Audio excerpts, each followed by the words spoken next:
Hi, everyone, and welcome back to How the Wise One Grows. Everybody's learning, everybody's growing, everybody's got to start somewhere. How the wise one grows, how the wise one grows. I am so excited to share our guest with you today. We're going to be having a conversation with Katie Silcox. But before we get started, I want to take a moment for us to just land here together by taking 3 deep breaths. So just situate yourself wherever you are and take a moment to notice where your body touches the earth. Feel your spine lengthen and your head reach towards the sky. And slowly soften your shoulders down your back. Take a big breath in and a big breath out. Again, inhale, fill your chest, fill your belly with air. Exhale, open your mouth, let it out. Again, inhale, chest and belly expand. And exhale, let it all go. And return to the sensation of where your body rests on the earth and where the breath flows through the body.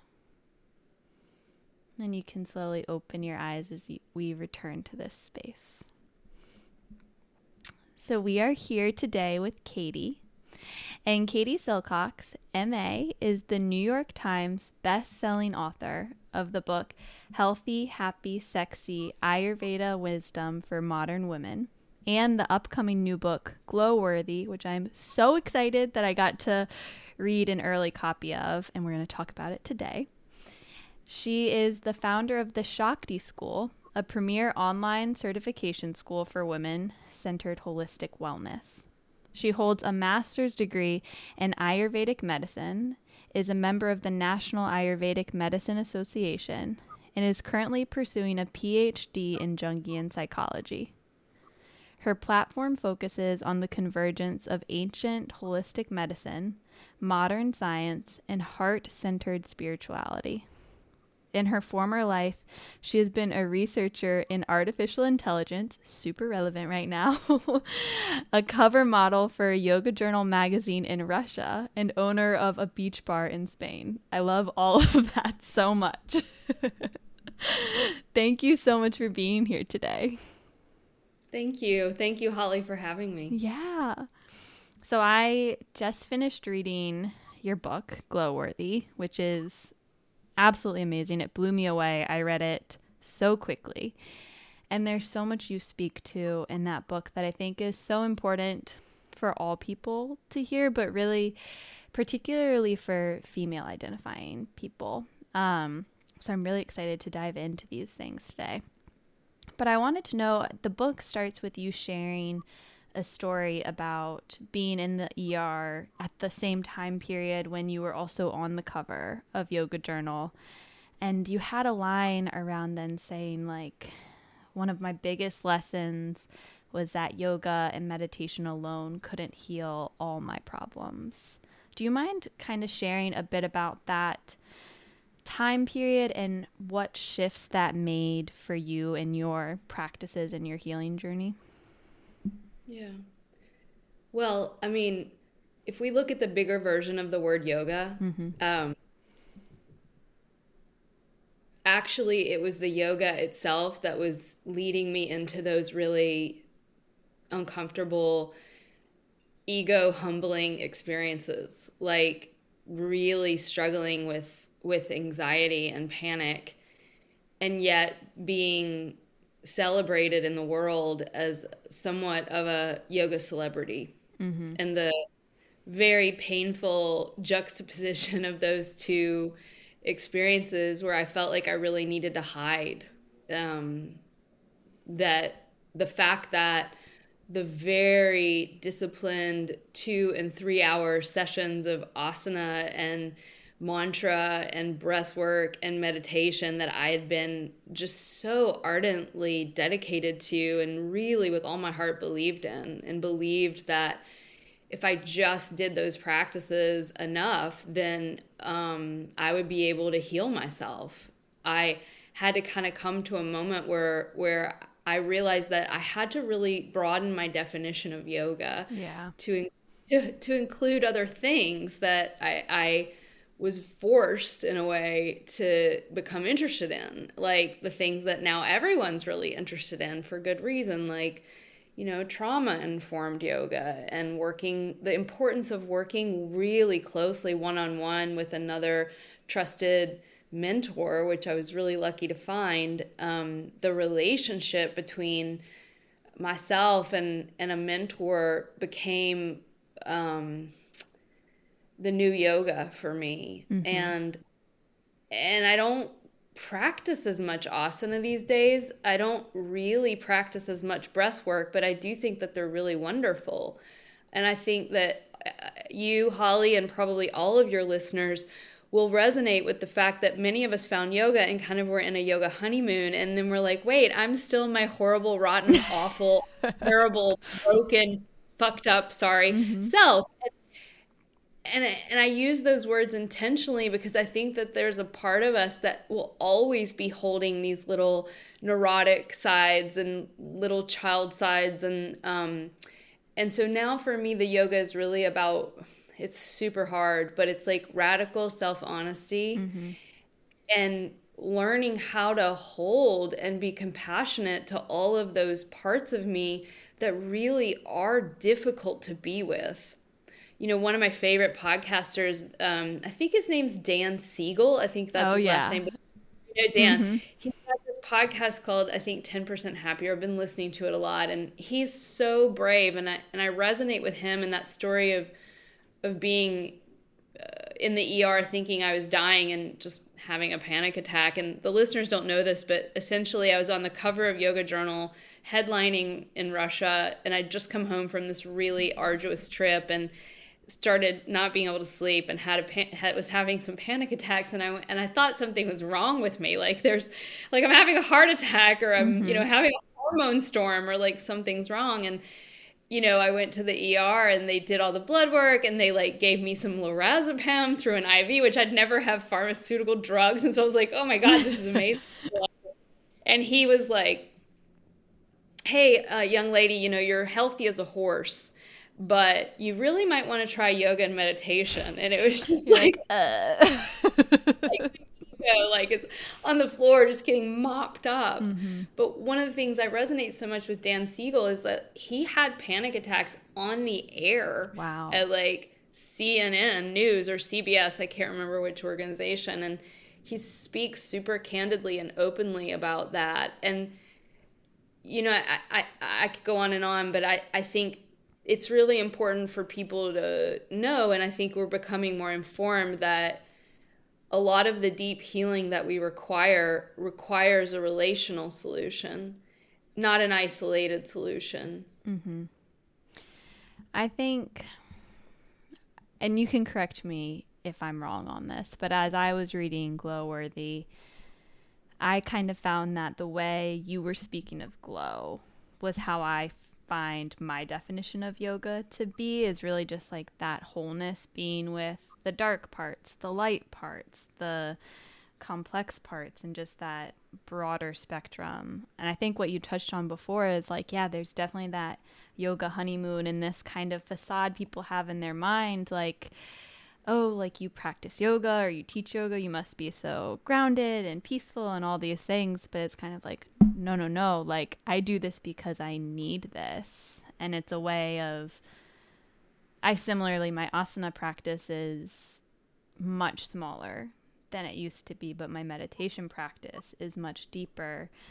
And I really love the way in the book you talked about how, like, working with a therapist, working with all these other type of practitioners and techniques and tools to build the toolkit that supports the whole you as deeply as you can. Yeah, and I think we have to be really awake to the way that it's subtle, right? Are we using our yoga practice or even our meditation practice as a way to alter our state? Mm-hmm. Because we are preferring a certain state over another, right? I want to be in that yoga vibe. I want to be in that positive energy, that blissful feeling that all of us prefer. It feels way better to have our heart open and our energy flowing in our body. It feels so much better to be open than to be closed down. And yet the great irony is that by avoiding these states that all of us experience and will to the day we die, of fear and anger and sadness and insecurity and all the things, that by actually running away from those, we're missing the entry portal to the greatest yoga of our life, because the actual freedom that we all claim to be seeking through a lot of our practices, not exclusively yoga, that doorway is behind the thing that we're using our yoga and meditation at times, right? Do not meet. Yeah. Do you know what I'm trying to I say? totally hear you. I was actually on my first meditation retreat this past weekend, and I was with my yoga teacher, and she had done the same retreat in the fall, and she was sharing like that retreating experience was a very like peaceful, blissful, grounding one. And then here we are in the spring, and it was very hard. Like a lot of stuff coming up, very challenging. And it was really beautiful to hear her share like, I'm trying to not compare the two experiences and acknowledge that one isn't better than the other. Like, I don't want to be state chasing. Like, the point of this work is to be here equally for the moments that there is that grounding and peace, and showing up just as much for those moments where you feel like your earth is shaking and like, how can I possibly feel this thing right now? How can I sit with this and be fully with this experience? And I think you're right. I think most of our suffering in life comes from that state chasing, from that aversion, from this discomfort, or for craving something else to be different than it is. Yoga 101, Yeah. right? Cravings, seductions, and fears. Definitely. Yeah. You spoke in the book, you told this story about She Who Is Never Broken. Do you mind sharing a bit about that? Because I feel like it really relates kind of to what we're getting to now, of how our brokenness has so much more and can be this portal for our deepest healing and spiritual connection. Yeah, it's funny how you picked out the really juicy parts of the book that are the ones that make me feel the most vulnerable, and I think that's very telling, like, oh, this is interesting. So there is a goddess, and in the Hindu tradition, and her English translation is she who is never not broken. Never not broken. But you're right, her sister is she who's never broken. And so these two things in us coexist. When I heard the name of that goddess, it really hit me hard in a good way, of like, she who is never not broken speaks to the nature of our experience down here on earth, right? Or up here on earth, depending on your viewpoint. And to just give permission that in everyone, and this is really the seat of all Buddhist teaching, is that so much of our suffering comes from this place of feeling like we're the only one. And we enter into this I do, right? This place of like, I've got it harder than others. And let me just list in my mind, and if you want to know, I'll tell you too, right? Of like all the ways that I've got it harder. And then we get even more contracted into this poor me place. And a part of the poor me energy is that I'm different and I've got it somehow harder. And we do this comparison to the outer world, where we can even enter into a deep state of ignorance where we think other people aren't struggling. And so just to know this, she who is never not broken is in everybody. Everybody is struggling with some deep level of suffering. Everybody. And to give room for that being a part of the way that the soul is actually learning who it is. And who we really are, if I may be just so bold, it's not that it's beyond or transcendent of the parts of us that always are kind of contracted and working through something and in a state of misknowing. It's that it's able to actually hold and contain. It's a spaciousness that can make room for the continual and perhaps eternal brokenness. Mm-hmm. And that our consciousness over time begins to know that, just like when we go outside and there's clouds and we think that the sun isn't there, it is. Mm-hmm. And there's a part of us that it's two sides of the same coin. The she who is always in some way broken is a necessary polarity to the part of us that's never broken. Mm-hmm. And ironically, it often takes a brutal and very brave encounter with the brokenness, with a certain level of contact. This is really subtle, and the listeners, very important. A certain amount of contact with the part of you that's not broken. Because what we tend to do, and especially if we spend a lot of time on social media, we become totally identified with the brokenness. Now I have some sort of victim card that I can become identified with. Mm-hmm. And I become merged into that. And now I put on the new cloak of identification.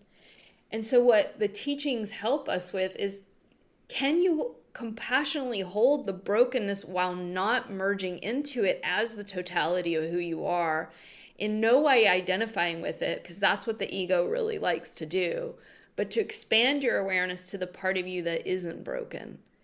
And that's really the tantric journey of being able to hold, as Carl Jung says, these opposites, Mm-hmm. seemingly opposing forces in your heart. Mm-hmm. It's really brutal. Yeah, I really see it too as like one can't exist without the other.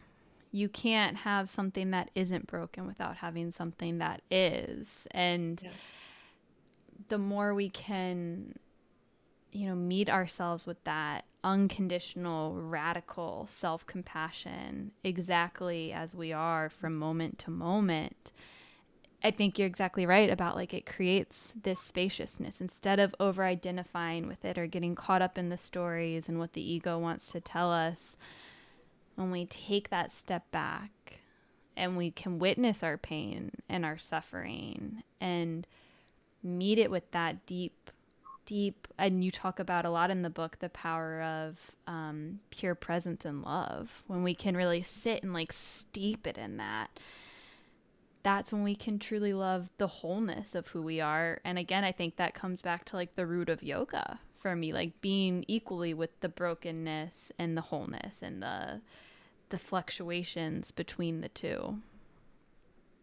Yeah, that's exactly it. And I think sometimes the mind can go to this place of, when we say the words radical compassion or self-love, it doesn't in any way take away from right action and even rectification. One of the things I'm really exploring right now is making amends. Mm-hmm. And what does that look like? Because we've all harmed and we've all messed up. And a part of really loving myself is trusting that I can hold myself in love when I need to say that I've done something wrong and I need to rectify action. And so when we're in actual self-love, it doesn't mean, oh, I love myself. That was okay that I did that or said that. And I'm not talking about some sort of platitude or feigned response to get a certain outcome. I'm talking about when you're really connected to the intention of your heart, and from your own heart, an authentic experience has occurred where you feel like you need to make amends. The only way you can have the bravery to do that is when you do care about yourself, when you actually do love and trust yourself. So self-love is not an excuse to just kind of be happy with everything you do and say, and I think that's really important. It's not a cop-out for the brutal work of being committed to love Yeah. and truth. Yeah, I think you're certainly right. It's not like this spiritual bypassing of yourself Exactly. either. That's It's, yeah, doing the hard work, giving yourself that tough love, and that's right. taking the aligned action to grow into the fullness of who you are, and not being like stagnant in the parts that are broken. Hmm. Yeah, it reminds me of what you're saying was reminding me of there's this, I think it's the Institute for Compassion talks about the good mother messages and the good father messages, like that we may or may not have gotten from our real mom and dad, but we can learn. And the good mother messages are like, I love you, Holly, no matter what you do. I'm mama. I'm always going to be here for you. You are my girl. Like it's all this very unconditional love. Mm-hmm. Mama's going to be there.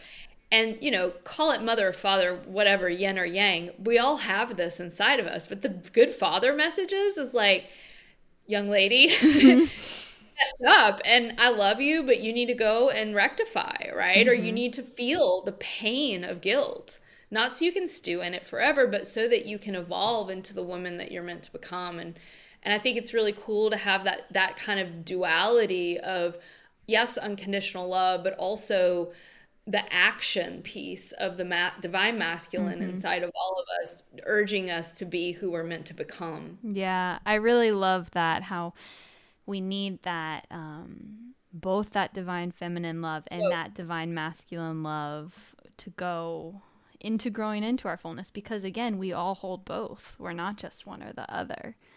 And I think that is a really good tie into one of these threads I just was like so intrigued by throughout the whole book, was this role of women in the divine feminine in spirituality. And for listeners, in episode 3, we talked to Lindsay McCowan about the divine feminine. So that would be a great one to check in and listen to if this is interesting to you.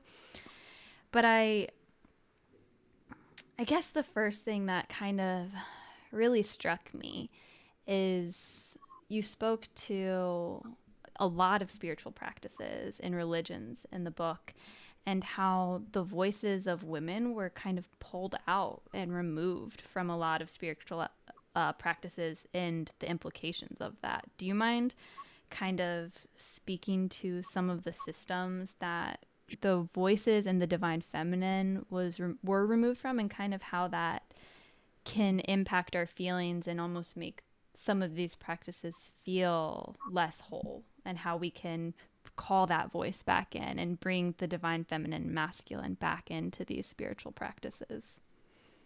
Hmm. Yeah, I mean, and it's also important to touch into the moment that we're in right now, and the evolutionary experience of humanity, where this is a personal opinion. I feel like all of us are being called into the healing and maturation, as one of my teachers says, of the inner masculine and feminine within all beings. And so currently, I think it has less to do exactly with whether or not you're a woman, and more to do, although there is a realm of importance of that, but more to do with the way in which this loss of what we may call the feminine has affected everybody. Mm-hmm. And so, man, woman, whatever you identify as, whatever cultural background you're from, whether you be the CEO of a company or working in the streets, as a trash guy, I think it has deep implications around the way in which we approach our own internal life. And so, historically, and this is a really long lecture that I give to students in the Shakti school, and I say we're going to try to do this in 3 hours, but really it could be a whole university, and it Yeah. is in some universities. But the quick and dirty is that it's really hard to find codified and documented and written histories from female practitioners of spirituality. It's really hard to find in some situations, although some systems are more held together than others, which is why we lean into Ayurveda and Taoism. Um, Women had practices, but they were quite often oral based traditions, and they were passed down in kitchens Mm. and bedrooms and birthing rooms and Mm-hmm. death rooms. So, in the book, I think I joke about this, like, we didn't write this down because women are too busy. Like, we're doing it. We're So doing everything to keep it together. right. And what woman today doesn't feel like she's doing everything? And and men feel that way too. And so I think, but it's important to know our history, whoever we are. And a part of that history, if we look at women as healers, women have always been healers. And yet, our particular remedies that were often associated with spirituality, with working with the five elements, with ritual, with prayer, with herbology, the birthing and deathing practices, what we see historically is that women have always been on the forefront of being down in the trenches of those practices. And so there are many women from both. I study mostly Ayurveda and then some of the mystical Western traditions, but what you find is that we were great physicians, great physicians. And there's an Italian sort of well-known philosopher and doctor named Trotula, and she was one of the first in the Western culture to write down women and children's medical material. And later on in the 18th and 19th century, they were male doctors were exploring some of her work, and they said, Trotula must have been a man. This is so perfected and well documented and so brilliant and so intelligent. So they Couldn't be a said woman. it wasn't a woman. And so, I mean, that's just one of what were probably thousands of examples of women throughout. One of the things I'm interested in is that convergence of spirituality and medicine, which, guys, you should know this if you're listening. For longer than not, humans did not have a mind-body schism. We knew that the spirit and the matter were very important and connected. And so it's actually more normal that we would understand that our emotions affected outcomes, etc. I think there's a UPS guy here. We're going to ignore him. And so on and on and on. And we find the same things with women's spiritual practices as well. And in the worst of situations and cases, our traditions were actually burned. And so obviously the witch hunts of England and the Western Europe, but also the burning of the library in Alexandria. I mean, these are many examples where women in that part of the world were heralded as great philosophers and spiritual leaders and thinkers. And so and then let me end on this, and then all the way down to current time, which for many of our listeners, we came from Judeo-Christian backgrounds, and even if we didn't, we can see these same threads throughout the entire global infrastructure around religious practices.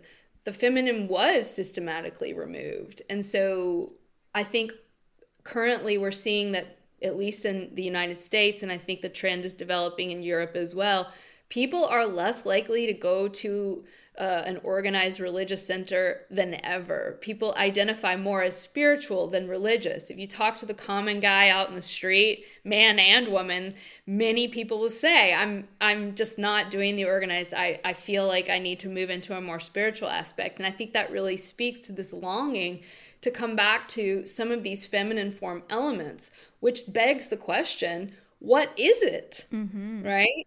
And so the feminine can't be defined. She hates when we define her. She breaks all boxes. But so I want to humbly just bow before the fact that everyone has to go on that journey of finding what it is for you.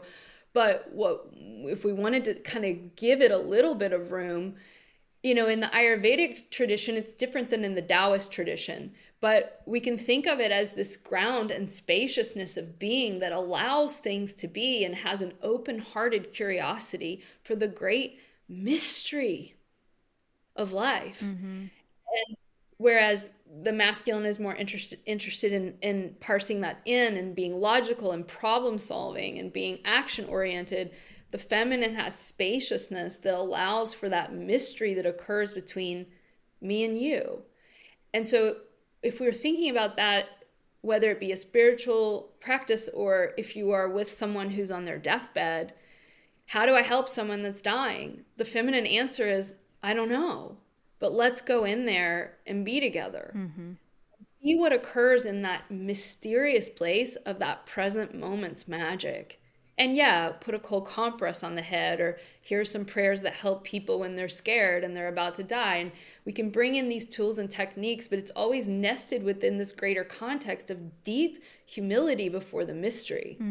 This burns down all codes, all rules, all laws, right? And so we can therefore understand how that might have been challenging to put into a book or codify into a medica materia, right? And so I could talk about this for a long time, but I think that's a good place to start. Yeah. There are so many things in that I want to land with. I find it really interesting that you brought up the deathbed element, because not long before reading your book, I was actually beside my grandmother at her deathbed for her last few days, and just kind of holding that space of how can we care for you? How can we be here for you? And she was probably one of the greatest spiritual teachers I've had in my life. And right after she died, I read this book. It was her favorite book she had shared with me, called She Who Remembers. And it was about this Native American woman in this lineage of passing on the wisdom of women, of this like way of communicating with the spirits around us and finding that within us, these things we've always known that we forget. Kind of what you were saying, how we kind of have forgotten that mind-body connection, but it's been with us longer than it's been forgotten. So just kind of this thread of, I think remembering is so important, that a lot of these spiritual teachings, again, aren't like teaching us anything that's so much new, but more helping us remember these core things that are within us. And as we're talking about I have the question of like, why do we think, I hear what you're saying, and some of these things can't be defined, so they couldn't be written down in a part of these spiritual systems so much. But then I also have the feeling that a lot of them weren't included or were removed almost because of fear that people have of the mystery and the unseen and the unknown. And I think like a lot of the witch hunts related to this, like wisdom women had with plants and spirit and way things move. So I guess I would be curious as to your perspective on the removal of the divine feminine from systems. Like, do you think it was fear-based as an element as well, or more that undefining ability to be written? Both. Yeah. PPFF, power, prestige, fame, and fortune played a big part in these things, you know. So if you can help someone with their IBS because you grew some mint out in your backyard, that's not great for a company that makes really expensive pills, right? And so we see that even in the modern era, and it's not to demonize all of the pharmaceutical industry, but certainly PPFF is a great little acronym. Power, prestige, fame, and fortune tends to drive a lot of our behavior. And I include myself in that. It's not like, oh, I'm perfect and we spiritual yoga girls are so great. No, it's everywhere, right? So really checking in on that is important. But I think also you hit the nail on the head. I mean, fear is at the root of a lot. And look, there are endless opportunities every day for us to sit in the parts of ourselves that if we follow the emotion back far enough, it takes us right to that door of death. And it is super scary. What the yoga teachings say is that a lot of our unconscious, by the way, operatives are coming from a secret, hidden, unconscious place of being scared of death. And so being willing to sit with your grandmother, to just be fully there in every emotion that arises in you and in the interaction between the two of you, is an initiation into the lineage of what we could call the feminine. How many people would not have sat there with her because it's just too painful? You know, I remember when my grandmother died, I was there with my uncle, and I was probably 22 or 23, really young, and he was in his 40s. And I remember being so surprised because he was this very successful, very wealthy, he looks just like Kenny Rogers. He sort of comes in the room and all the women are like, oh God, he's handsome. I mean, he's white. I mean, he's everything our culture in that moment would call powerful. Mm-hmm. I remember seeing him at the funeral, and I don't think he'll mind me sharing this, but I remember him being so frozen, Holly. And I just felt so warm. And I walked up to him and I grabbed his arm and I said, Uncle Kent, let's go over there to the casket and be with Grandma. Mm-hmm. And he couldn't move.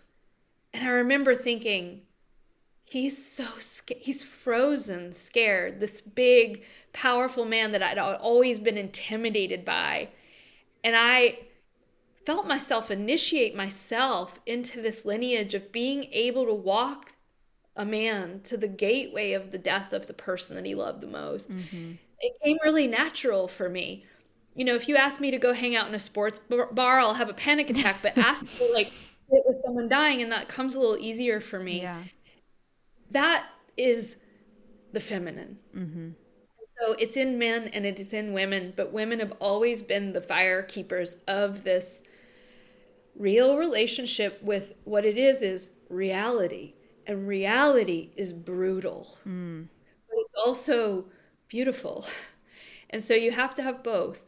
And, you know, my uncle just saw him yesterday, actually, and he said, you're my favorite because you helped me when my mother died, you know, and I think there was this real sense of recognition of this piece that for a lot of people, and it's not just men, we have not been given permission to be with, because I think there is a memory in us of how taboo it's been, whether it be religion or medicine. I mean, we even have it now, right? How many of us feel afraid to speak about herbs in a world where COVID happened and suddenly anyone that had any kind of alternative idea was deemed this sort of crazy conspiracy theorist. And so we still have it now where there's this deep fear of the unknown and certainly death. And I think, of course, within that, there is women's power as well. Mm-hmm. Yeah, I think so much of that lands, and especially the power that I think that power dynamic definitely comes in between the feminine and the masculine, and kind of this desire to protect that power, so you can't invite the power of the other in, and a lot of that ego being a part of it. But that's not, if we go back to the wholeness, it's like that's not true. We need those both to exist, to provide the fullest space for healing, for that wholeness that lives within all of us. I really loved a lot in the book. There's so much body work that was referenced, and we're talking about like the body as a gateway for spiritual connection. And I think there was one point in the book, there was a practice you did where you were talking about most of us spend our energy from like the chest up, like giving out, going out, and it can be almost unsettling. But when we are feeling in that like flighty, airy headspace, if we can focus from the bottom third down, like reconnecting to the earth, rooting down and grounding ourselves, that can also help to deepen our spiritual connection. So I was wondering if you could talk a bit about that and the way that we can be in our bodies as a way to connect to holding our own energy and also connecting to this spirit as well. Yeah. Really, we need to be in all of the body, from the top to the bottom, right? And so if people read the book, one of the main practices that I do for myself now has a lot of, it comes from my relationship with a woman named Crystal Mortensen, who's my mentor, and one of her many mentors was Rosalind Briere, who's sort of this famed energy worker. And Rosalind has been quoted as saying that many of us live from the heart up, and that's not bad. I mean, when you and I talk, it's the heart that enables me to feel and the head, what you're feeling. Mm-hmm. We have these things in our brain called mirror neurons. And of course, the brain and the heart are very, very connected. And so when I'm tuned to you and you're tuned to me, we can have a less chance of killing one another, Mm-hmm. right? We can have more chance of getting along and kind of finding common ground. And so there's nothing inherently wrong with that. But what Rosalind says is that you actually don't know what you feel about a situation unless you're fully inhabiting the totality of your body, which is, for many of us, the belly and the legs are like completely left out of the situation. And so in the book, we talk about a grounding practice where you actually move your awareness down the back of the body. And that can be really helpful for people where the internal experience of sensation in the body, the emotions, the feelings, the images, the mental body that's there as well, can be overwhelming, right? And so it's not to suggest we should all immediately take our attention to every part of our body, but for most people, doing this back body grounding practice enables us to actually feel what we feel about a situation. And when we're able to do that, what we realize is that a lot of fear, anger, sadness is not even ours. In the sense of, it is ours because our feelings are always ours, but in the sense that we're actually bouncing our mind off the external reality. So helping ourselves grow into our roots is really important. And then being grounded doesn't just mean going down. It also means bringing energy from the earth up. And there's the yoga, right? The up and the down, the Shiva and the Shakti, the masculine and feminine polarity energies. And so at the end of the day, we're depleted because we aren't actually being given the nutrition from the source of energy, which there are two core sources of energy always available for us. One is the earth, and two is spiritual energy from above. And so this is just basic Tantra 101, but you are actively working to ground yourself so that you can plug into the earth while also bringing energy up, while also bringing energy down. I mean, this is a little esoteric, so people will have to just, it's not like I'm trying to sell books, but it is gone over in more detail in the book of how to practice that. And yeah. I think I really resonated with that particularly because I think a lot of people listening can relate to this as well. But I tend to find myself, and this was something that like I really pulled out of the silent retreat I was at this weekend, was I was like, wow, by practicing silence and not having the space to like ask someone what they need or what they want to do, I was able to really listen to my body and what I wanted and needed and could be more in tune with it. And I think, as a lot of people who take the role of like a caretaker or a nurturer, we're so in tune to what those other people are feeling, and we want to care for them and nurture them and be there for them. And that can really deplete what is it that we feel and need. And I think, again, it becomes this balance of those two opposing forces. How can I tend to my body, be in my body, connect to this energy of source and move it through and give it back and forth with you as well. Just kind of finding that balance of how can I be here for you and here for me, but not lose my gravity in that.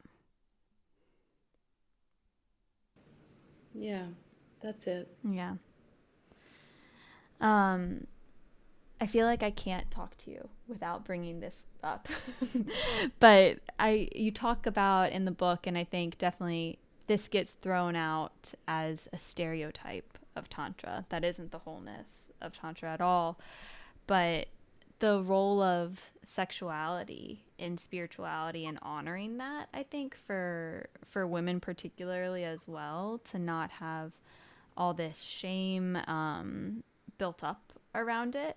Do you mind kind of speaking to how we can honor sexuality and how it can be a healing and spiritual experience? Yeah, just that little question. Just that little bit. Yeah. I mean, I have to honestly be honest and just say these are all things that I'm learning. And I come from the same whacked out culture most of your listeners and you probably come from. I come from my own family lineage where these things weren't always understood or there wasn't consciousness around. I come from being a 1980s girl in Tennessee, growing up, in the South and having these sort of downloads, but also I'm coming from my own karma, right? And so I don't claim to have all the answers. I just am super curious about what the ancients had to say about certain topics and how we can remove suffering and be happier. Yeah. And in that deep inquiry and work with a mentor, especially work with a mentor, what I found was that there's a delicate balancing act between honoring sexuality, not having it be a taboo that we have shame around. So many of us come from a real Protestant background where there's so much pain, right? I grew up Southern Baptist, where in the book I talk about this, where you sign a chastity card, so I definitely really know the pain of having my body and my sexuality as something, especially for young girls, right, to be ashamed of if it's not taught in the right way.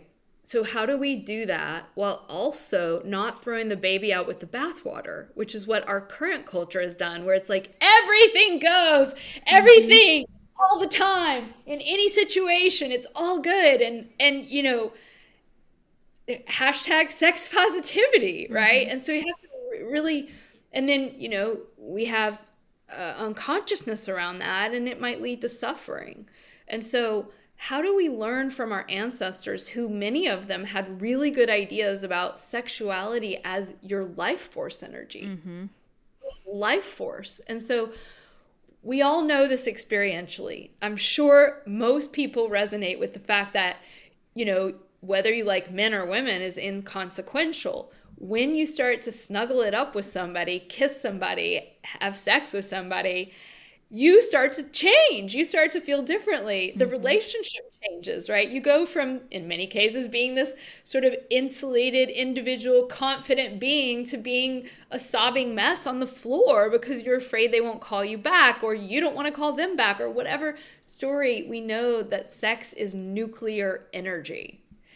And so our sexual energy, in particular, because it's nuclear energy, when we activate it, it activates everything in us, both our deep capacity for what? Creativity, having babies, or creating magic or spiritual magic.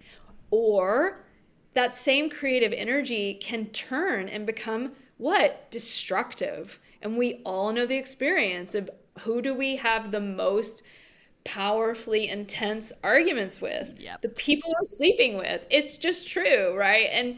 And so in the book we talk a little bit about that, but more importantly, it's just to understand it's neither good nor bad. It's nuclear energy. And so the more we can take care of it, the better. The more we can honor it as sacred, the better. And the more we can tune to the energy of the heart and the intuitive heart, the more we can ask, and this is a personal journey, that's why there really are no rules, but we can say to ourselves, okay, what would be the highest and best use of this sexual energy? Will this exchange sexually bring more joy and more unity and more creativity into the world, or is it going to deplete it and destroy it? And I talk about in the book going against my intuition so many times, but particularly one time, and how it really backfired on me. And yet it was a great lesson in really honoring that energy. When you meditate enough, what you realize is that sexual energy is just energy. And so, of course, in the ancient tantric traditions, especially for male practitioners, that energy was utilized and transmuted and transfigured to go up the body and come back down. And then it was used for spiritual practice. For women, it's a little bit different. And I don't think we really need to talk about that in a podcast, but, join my school, because it's very complicated and complex. And so for those of you listening, I think the really quick, simple practice around it is just before you, I mean, it can be something as simple as this. Before you send someone a text that you're, sending sexual energy to, because that's flirtation, right? Pause. What is your intention? Before you sleep with someone, what is your intention? When you're going on a date, it might be your husband of 40 years, but what is your intention? When you make love with someone, what is your intention? And you don't even have to tell them. Some of you may be able to do that, but some of you may not. We can create these intentions in the heart, and the effect will be dramatically different than when we enter into a relationship with sexual energy from a place of being unconscious, which is all of us. The last thing I want to say around that is that I've had to learn this and still am learning this. Many of us unconsciously have been taught how to use that energy to get things. And this is where, in my school where we work with women, we have a little giggle, because it's very easy to blame everything on men. And yet, and certainly there's some major unconsciousness, especially around women's sexuality, right? But what are the ways in which I've been manipulative, using my sexual energy to get what I want and need? Oh man, everybody's like, oh my God, it's so true. Like, Yeah. some of us have used it to get like a Fendi handbag, but others of us who are like, oh no, I would never do that. I'm so spiritual. Yeah, but did you use that energy to get the love from your father that you never had? Ooh. So it's that level of deep, radical self-honesty, which is, one of the reasons I've been celibate for the past few years. It's like, I really have wanted to clear a lot of that unconsciousness so that I could, if one day that's appropriate, embark into that type of relationship with as much wisdom, which is your podcast's name, as much light and as much wisdom as possible, knowing that there will always be ignorance. Yeah. And I really think that ties a lot back to kind of how we started this conversation too, like acknowledging the parts of ourselves that like maybe need a little of that, like magnifying glass tough love, like, okay, like we could admit our imperfections here, and how can we grow into the more powerful potential that there can be when we address the ways in which this energy hasn't been honored in the right way.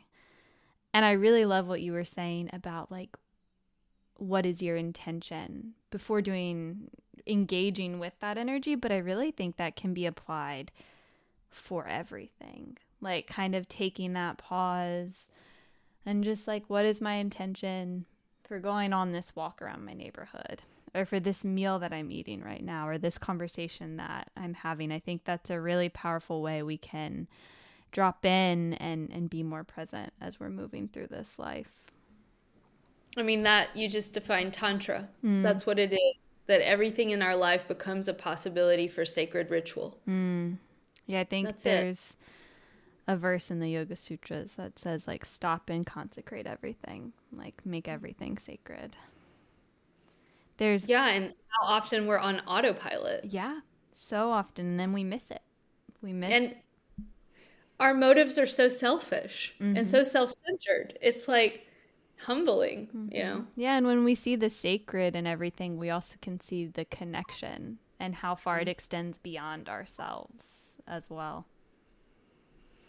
There is one quote I just want to leave listeners with from the book that summed up a lot of, I think, my intention for this podcast and what I hope listeners gain from these conversations. And you just said it so beautifully. I think you were speaking about intuition and wisdom, and you said, I felt accompanied by something gentle and wise.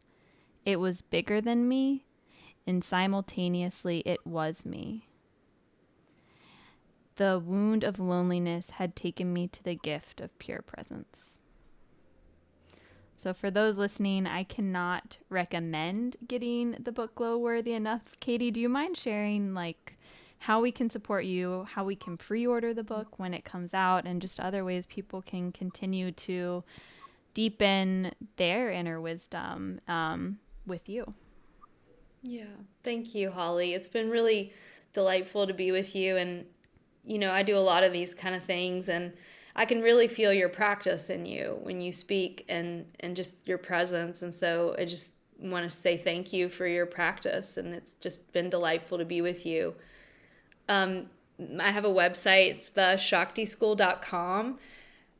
I think the book may be up on Amazon. We haven't done an official pre-sale launch yet, but if you guys go to theshaktyschool.com, we have a ton of free meditations. Get on our newsletter list. We'll let you be part of the first wave of people that get to know the book. And we're offering a book club through my subscription program, where we're going to go through each of the 12 or the 15 chapters and kind of really practice and embody what's in the book. So if people want to do that, that would be a great way of really deepening into the book for those of you that are interested. And then we have a year-long program called Ayurveda School, where we learn Ayurveda, but really it is, I call it Lady Life School, where we really do go into some of these deep energetic practices for women in particular. And they can find all of that at theshaktyschool.com and on our Instagram. Awesome. And all of those links will be in the show notes. So be sure to look there to stay in touch with Katie. And I just want to acknowledge, too, to thank you for being one of my teachers and someone who has helped inform me and my practices in this life. Thank you so much for taking the time to listen to How the Wise One Grows today. If this podcast has been impactful in your life, can you support it by following and subscribing to this podcast on your favorite streaming platform? This will make sure you never miss an episode. All you have to do is go to the show page for How the Wise One Grows and hit the plus or the follow button in the top right-hand corner. While you're there, go ahead and leave a review, preferably a 5-star review, and share an episode with someone you love in your life. And if you want to support even further, you can join the How the Wise One Grows Dream Team and become a part of a group of magical people who support this podcast every month. And you'll even get a special shout out in an upcoming episode. Until the next time, let's keep taking it one breath at a time.